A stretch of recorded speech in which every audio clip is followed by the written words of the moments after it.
매년 한국에서만 약 4만 명의 여성이 자궁을 잃고 있다는 사실 여러분들 아십니까? OECD 국가 35개국의 평균값의 약 3배 수준으로 영국보다는 무려 12배나 높습니다. 자궁 적출, 정말 이게 마지막 선택일까요? 만약 여러분께서 지금 자궁질환 때문에 자궁 적출을 권유받고 있거나 내가 해야 되겠다라는 생각을 하고 계신다면 이 영상을 끝까지 지켜보시기 바랍니다. 저에게 치료를 받고 정상적인 생활하고 계시는 분들이 상당히 많은데요. 제가 20년간 20만 명 이상의 여성 환자를 치료하면서 깨달은 진실을 오늘 말씀드리도록 하겠습니다. 여러분, 자궁은 단순한 장기가 아니에요. 여성의 삶의 전반에 걸쳐서 있고요. 그리고 행복과 직결되는 아주 소중한 장기란 거죠. 여성의 정신적인 측면이나 여성의 신체적인 면을 봤을 때 여성의 자궁은 제2의 심장이라고도 불릴만 합니다. 오늘 제가 이야기할 주제는요, 자궁 적출에 대해서 이야기를 하고 싶습니다. 몸에는 어떤 영향을 미치는지, 그리고 자궁을 적출했을 때 내 몸에 또 어떤 일이 생기는지, 실제로 어떤 사례들이 있는지 오늘 저와 함께 솔직하게 알아보고 여러분의 자궁을 지키는 현명한 선택을 한 중요한 시간이 되었으면 좋겠습니다. 자궁 적출술은요, 실제로 오래전부터 시행되어 온 수술입니다. 1843년에 미국의 외과의사 찰스 클레이에 의해 처음 시행된 수술법인데요. 난소 종양으로 인해서 자궁 수술을 하면서 동시에 자궁도 같이 적출을 했는데 그때 처음으로 성공했다고 합니다. 그 당시에는 자궁을 제거하는 것이 질병을 치료하는 확실한 방법으로 여겨졌죠. 하지만 시간이 흐르면서 자궁이 여성의 건강뿐만 아니라 심리적으로 얼마나 중요한 역할을 하는지 밝혀지기 시작했습니다.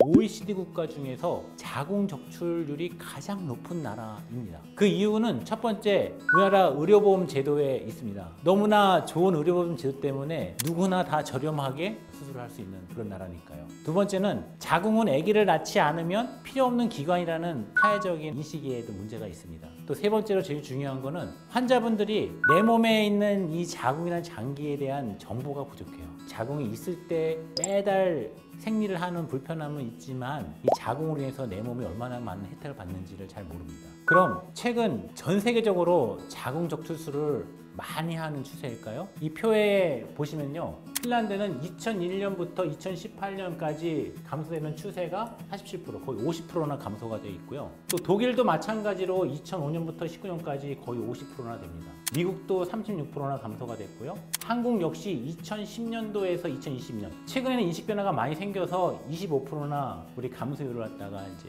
나타나는 통계가 있어요. 제가 실제로 경험한 사례를 말씀드려 보면요, 타 병원에서 자궁 적출을 권유받고 저는 자궁 적출하기 싫어요 하면서 저희 병원에 오셨던 분입니다. 48세였고요.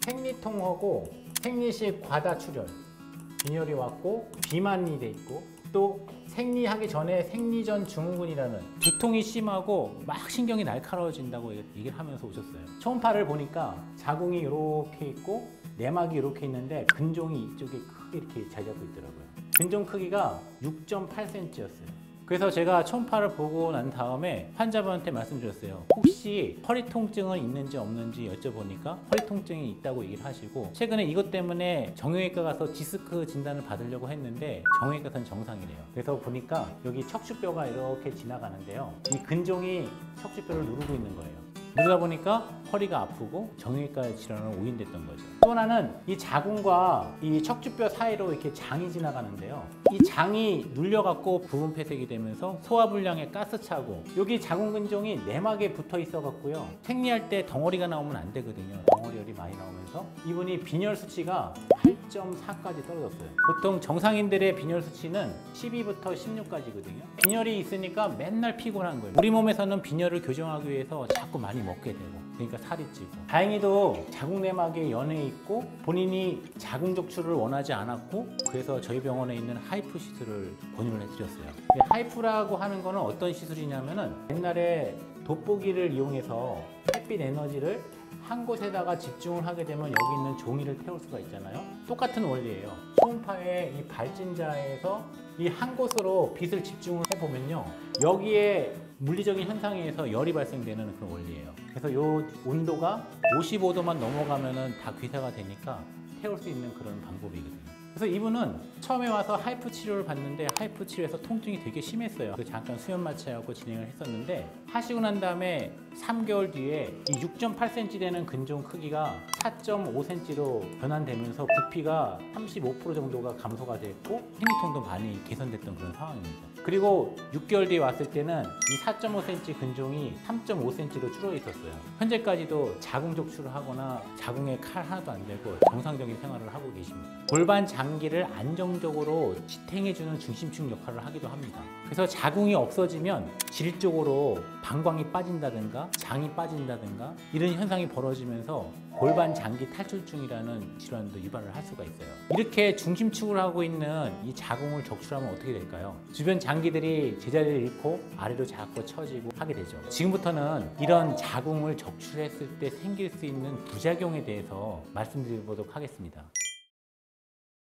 첫 번째로 35세 이전에 자궁을 적출했을 때 노화 속도가 2배 이상 빨라진다는 보고가 상당히 많아요. 여성에 있어서 난소 기능이 그만큼 많이 없어진다는 뜻이고요. 골다공증이 생기고 치매가 많이 올 수 있고 변비, 요실금 이런 게 많이 올 수 있다는 거죠. 두 번째로는요. 이런 자궁 적출했던 사람들의 혈류의 변화인데요. 하지에서 올라오던 혈류가 자궁을 통해서 심장으로 공급을 받는데 중간 단계가 생략된 거죠. 그럼 하지에서 오는 혈류가 새로운 길을 통해서 심장으로 가다 보니까 심장에 무리가 생기고 심장병이 또 많이 생긴다는 보고가 있어요. 이외에도 우리 성인병이 많이 생긴다고 얘기를 하는데 혈압이 올라갈 수 있고 또 고지혈증이 생길 수도 있고 당뇨 같은 어떤 이런 것 때문에 우리 몸에 이제 혈액학에서 생겨 있는 모든 질환들이 올 수가 있어요. 또 세 번째로는 혈액순환이 잘 안 되다 보니까 치매 상승률도 상당히 높다고 얘기를 합니다. 혈액순환이 안 돼서 영양분이 공급이 안 되니까 신경도 망가지고 세포도 망가지고 세포가 노화되는 어떤 그런 하나의 모든 합작품이라고 볼 수 있어요. 또 네 번째로는 최소 5년 이상 지났을 때 그때부터 성감이 떨어지고 성교통이 많이 생기고 또 이런 문제들이 생기게 되죠.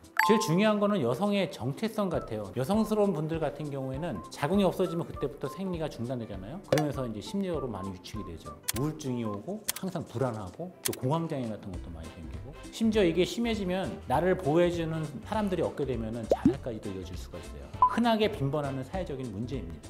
최근에 연구 논문 같은 보면요. 우울증의 빈도가 6에서 12% 정도가 증가된다고 하고 불안증 같은 경우에도 한 4에서 5% 정도가 증가 연구 논문이 많이들 나오고 있어요. 2024년도에 스웨덴의 한 대학병원에서 연구한 결과에 따르면요. 자궁 적출 후에 3년 후에 성기능 지수가 9.2% 감소했다고 보고가 나왔어요. 실제로 저를 찾아온 많은 환자분 중에서도 자궁을 제거한 다음에 부부관계가 예전 같지 않다 이런 분들이 상당히 많이 계세요. 요실금 치료를 했는데 요실금이 자꾸 재발하는 거예요. 그래서 수술을 3번째 하고 나서 다 완치를 시켜드렸는데요. 이분 같은 경우에도 자궁이 없었던 살이에요. 자궁이 방광의 하부에서 벽처럼 지탱해주는 어떤 그런 역할을 하고 있는데 그것이 없어지니까 조금만 흔들리거나 압력이 가해지면 원래 수술했던 부위가 자꾸 밀리면서 재발됐던 그런 케이스인 거죠. 삶의 질이 많이 떨어지게 되는 거죠. 그만큼 자궁이라는 거는 그 여성에 있어서 반드시 필요한 존재라는 거죠.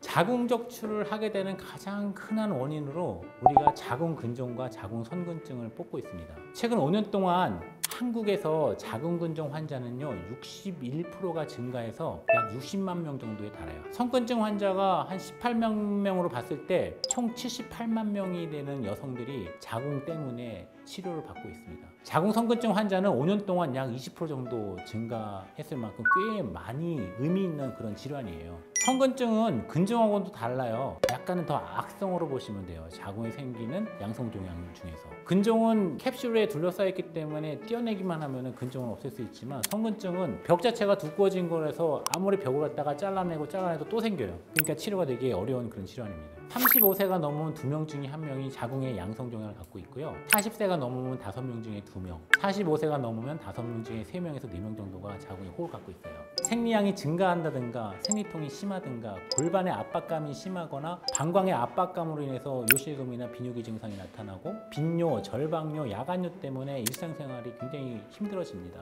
자궁 선근증 역시요. 자궁 내막 조직이 자궁 근육층을 파고 들어간 거기 때문에 생리할 때 통증이 어마어마해요. 극심한 생리통과 만성적인 골반통으로 연결될 수 있다는 거죠.